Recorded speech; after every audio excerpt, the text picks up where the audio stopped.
But I don't expect that you've flown a MAX 8, 737 MAX 8. No, I haven't flown the MAX 8, but the aircraft we flew are very similar in design and procedures and equipment in the cockpit. And the MAX 8 is an augmentation system. It's an overlay on the autopilot, which simply forces the nose of the aircraft to go down should it pitch too high during the takeoff. I understand. But for you to extrapolate to my next question, it would be a leap of faith for you to do that. Do you, at this point, feel that an experienced pilot that is up to speed, so to speak, on the 737 MAX 8 can fly the plane as it exists safely every time? I'm alluding to, do you think this is an inexperienced pilot problem in these two crashes? Well, I think it's a training issue, number one. Number two, is there an issue with the actual MCAS system?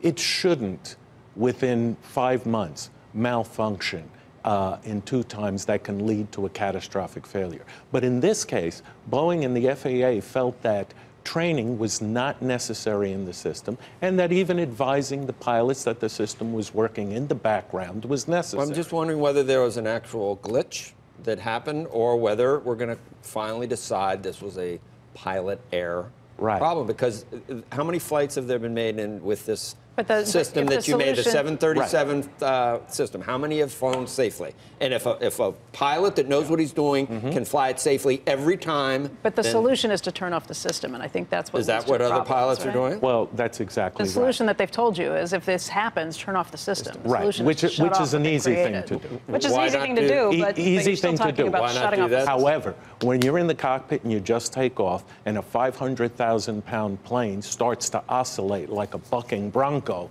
and you're unaware that this system is working in the background, there is going to be a period of time. Well, what you just said is it's a pilot who's unaware and inexperienced, or doesn't know. And has a lack of training. They have not received training in the system. Anthony, if you had to get on a plane in the next hour or two and go over to LaGuardia or JFK, and the plane was one of these planes, would you get on it? I think I would. You would? I think I would, because there's now a keen awareness across the board amongst all professional pilots as to what the MCAS system is. I thought that was the case after the Lion Air crash. That's because to me it was like, how if I know this as a passenger, how does every pilot flying this not know that at that point? Let's take Ethiopian Air as the specific example here. I've flown Ethiopian Air as a passenger in and out of Addis Ababa. And I did notice some anomalies during the landing phase, where they pitched the aircraft up to soften the landing, and that's very normal. But the aircraft pitch should remain stable once that's done. And what I found with Ethiopian Air is that the pitch, when it was raised in the flare, oscillated up and down numerous times before touchdown. Never experienced that in a commercial aircraft, never experienced that in a corporate You think it's a aircraft. training story? Well, my first thought was that there was an inexperienced first officer being broken into passenger flying in this aircraft. And then I learned in this specific accident sequence that the first officer only had 200 hours. Well, not a terrific thing. In the United States, it's a minimum of 1,500 hours for a first officer. Right.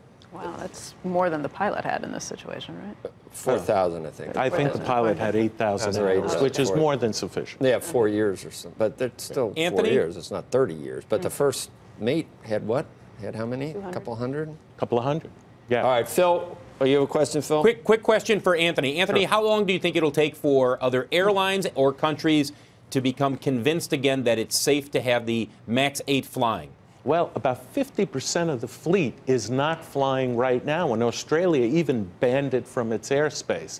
Yeah. So it's becoming a cascading problem. All the American carriers are still flying the aircraft. The FAA says Boeing is coming out with a new fix, but sometimes the fix creates more problems than they help.